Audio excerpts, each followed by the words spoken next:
बिहार में जून महीने में अधिकांश विभागों में अधिकारियों का स्थानांतरण किया जाता है। वैसे अधिकारियों का जिनका एक स्थान पर 3 साल की अवधि पूरी हो गई हो, उन लोगों को स्थानांतरित कर नए अफसरों की पोस्टिंग की जाती है। ऐसे में साल 2022 जून महीने में भी कुछ एक विभागों को छोड़ दें तो अधिकारियों का स्थानांतरण पदस्थापन हुआ है, लेकिन मामला केवल राजस्व एवं भूमि सुधार विभाग में ही फंसा। आखिर फंसे भी क्यों नहीं? इस बार भी तबादला को उद्योग का रूप दे दिया गया था। बताया जाता है कि तबादले में नियमों का पालन नहीं किया गया, लिहाजा मामला मुख्यमंत्री के पास पहुंच गया। नतीजा हुआ कि स्थानांतरण आदेश को ही रद्द करना पड़ा। इसके पहले साल 2020 में भी राजस्व एवं भूमि सुधार विभाग के स्थानांतरण आदेश को स्थगित कर दिया गया था। बड़ा सवाल ये है कि क्या अब भी बिहार में आरसीपी टैक्स लिया जा रहा है? ऐसे में राजस्व एवं भूमि सुधार विभाग का विवादों से गहरा नाता रहा है। इस विभाग के तहत ही सभी अंचल आते हैं। अंचलों के अंचलाधिकारी की तैनाती इसी विभाग के द्वारा की जाती है। ऐसे में अंचलाधिकारी से सबकी जरूरत होती है, लिहाजा इस पर माननीयों की खासी नजर होती है। जमीन संबंधी मामले में अंचलाधिकारी की बड़ी भूमिका होती है। विधायक चाहते हैं कि उनके अनुरूप क्षेत्र का सीईओ हो, लिहाजा सत्ता पक्ष और विपक्ष के विधायक अपनी सिफारिश विभाग को देते हैं। वैसे तो बिहार के अधिकांश मालदार विभागों में अधिकारियों के स्थानांतरण में बोली लगाने की चर्चा होती है, लेकिन कुछ एक ऐसे विभाग हैं जो बदनाम हैं। उन्हीं विभाग में से एक है राजस्व एवं भूमि सुधार विभाग। जानकार बताते हैं कि अंचल में सीईओ के पद पर पोस्टिंग को लेकर ऊंची बोली लगाई जाती है। जो सीईओ ऊंची बोली लगाता है उसे अंचलाधिकारी के तौर पर अच्छी जगह पर पोस्टिंग मिलती है। फिर वही अफसर फील्ड में जाकर दोनों हाथ से वसूली करता है।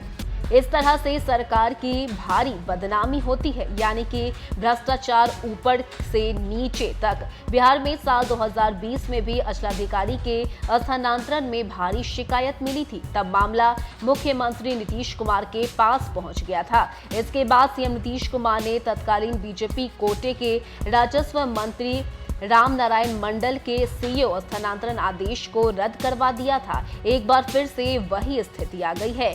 तब और अब में मंत्री को छोड़कर सब कुछ समान है। इस बार केवल मंत्री बदले हैं। तब बीजेपी कोटे से राम नारायण मंडल मंत्री थे, अब भाजपा कोटे से राम सूरत राय हैं। बताया जा रहा है कि इस बार भी कई तरह की शिकायत मिलने पर सीएमओ हरकत में आया। मुख्यमंत्री ने संज्ञान लिया और फिर स्थानांतरण रद्द करवाने की कार्रवाई की गई।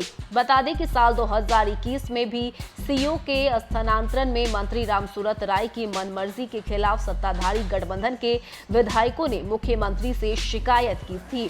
ऐसे में एनडीए विधानमंडल दल की बैठक में जेडीयू बीजेपी के विधायकों ने मुख्यमंत्री के सामने ही विभाग के मंत्री राम सूरत राय की शिकायत की थी। ऐसे में बिहार में 30 जून को कृषि, सहकारिता, सामान्य प्रशासन, परिवहन से लेकर 1 दर्जन विभागों में अधिकारियों का स्थानांतरण हुआ है, लेकिन चर्चा सबसे अधिक राजस्व एवं भूमि सुधार विभाग की रही। बताया जा रहा है कि स्थानांतरण को लेकर विभाग के मंत्री और आला अधिकारियों की शिकायत मुख्यमंत्री के पास पहुंची। इसके बाद पूरा तबादला आदेश की समीक्षा की गई। बताया जा रहा है कि इस बार सीईओ और राजस्व सेवा के अधिकारियों के ट्रांसफर में भारी मनमर्जी की गई है।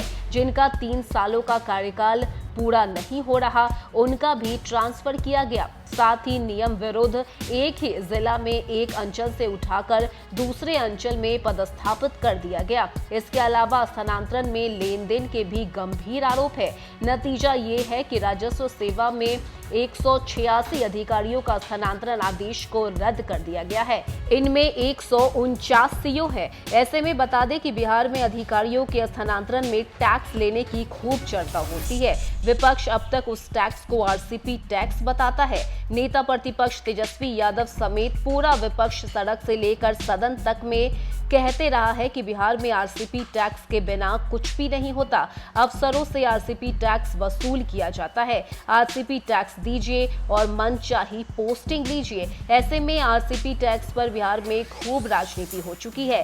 राजद जहां आरसीपी टैक्स के बहाने नीतीश सरकार को घेरने का कोई मौका नहीं छोड़ता। वहीं तेजस्वी यादव इस टैक्स के बहाने नीतीश कुमार से सबसे नजदीक रहे आरसीपी सिंह पर निशाना साधते हैं। कई दफे विधानसभा में आरसीपी टैक्स पर काफी बवाल भी हुआ है। जेडीयू के विरोध के बाद तेजस्वी यादव ने आरसीपी टैक्स का फुल फॉर्म भी बताया था कि आरसीपी टैक्स का मतलब है reserve commission privilege tax. News for nation की रिपोर्ट।